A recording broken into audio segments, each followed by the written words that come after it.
and welcome to yet another beer review with me, Peter the Master of Hobbits, and today it's still rainy weather in Denmark, so we're gonna carry along with some of the darker, richer beers, because in this kind of weather I want to save the summery beers for summer weather.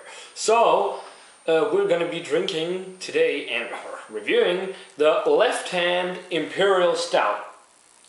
I actually got this because I wanted to do a review of it with Jameson of Jameson's Beer Reviews, but because he thought he could get it, but turned out he couldn't. So I'm just going to review it by myself. Pretty cool label on here with the dragon and all, saying Imperial Stout.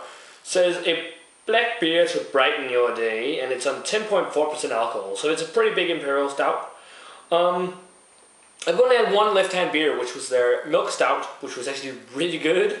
So if this is anything like that, this is going to be good. So yeah, got some info here from the brewery's website, and it says Imperial Stout is a silky smooth, very flavorful black brew. It is a traditional style of strong stout originally brewed in Britain for export to St. Petersburg in Russia. The malty sweetness of the beer is tempered by a medley of roasted malt and the aggressive use of hops. Bottle conditioning, along with the long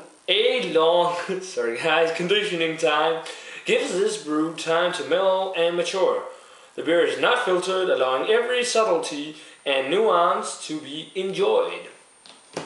Let's get it cracked. So here it is. Now that's not even... I can actually see through it. That's probably the lightest color on an Imperial Stout I've ever seen. You probably also noticed now I also got a haircut. Now I look like a small boy again. Yeah, it's a dark blackish color. I'll say blackish because I get a lot of dark reddish notes in the bottom of the glass. I don't think you can see it on camera. On camera it looks black, I'm sure, but there's a lot of dark ruby red notes. The head is a one finger, pretty big head for a 10% beer, looking kind of like a kind of mocha color. But let's check out the aroma. Well, this doesn't smell much like an Imperial Stout, to be honest. I don't get much roast. It smells a little like a barley wine. I mean, the roast is very subtle. That's kind of strange. I'm getting a lot of dark fruits, a lot of sweet, sugary notes, like the raisin, plum kind of notes. Some of the alcohol, the roasted malt is fairly faint. I do not really get any coffee. Maybe a touch of licorice or star anise or some kind of thing like that. It smells very, very malty and sweet maltiness, and there's some slight breadiness. I don't get much roasted malt. Let's give it a taste.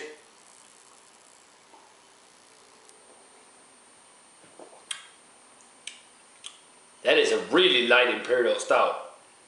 I mean, it's not bad at all, but sure isn't the best Imperial Stout I've had. I mean, actually, I would actually consider this a good beginner Imperial Stout because it isn't as heavy on the roast, and it isn't really that sweet. It kind of tastes a little to me as a mixture of a barley wine and a stout. The mouthfeel is medium to full, quite creamy. Flavors in there. There is some of the roasted malt, but it's very subtle actually. It's more than the back end with some licorice. Then I get, in the initial sip, a lot of dark fruit, a raisin plum kind of thing going on, prunes maybe, licorice kind of there in the back end too. Wow, this is a very mild tasting Imperial Stout. I mean, compared to their Milk Stout, this is like not as good as all. Their Milk Stout was really good. This is like kind of, it's good, but it's not overwhelming me at all. But luckily it wasn't that expensive. Yeah, a lot of sweet caramelly malt in there too. Kind of a buttery butterscotch note there. Doesn't to me taste much like what I expect from an Imperial Stout, because I don't get much roast. It kind of tastes like a barley wine where they use roasted malt. And it shouldn't have anything to do with the age of it. I mean, it's a good Imperial Stout, not anything blowing me away in rating wise. It gets a 70. I mean, for the price, it's a good Imperial Stout. I mean, I would have liked a lot more roast, a lot more mouthfeel, a lot more chocolate, but it's not a bad brew at all. it kind of feels like a barley wine to me with roasted qualities. But still definitely worth checking out. More of a winter beer, of course, but if you have a rainy day like here today, you should check it out. So yeah, guys, a 70 for the Left Hand Imperial Stout.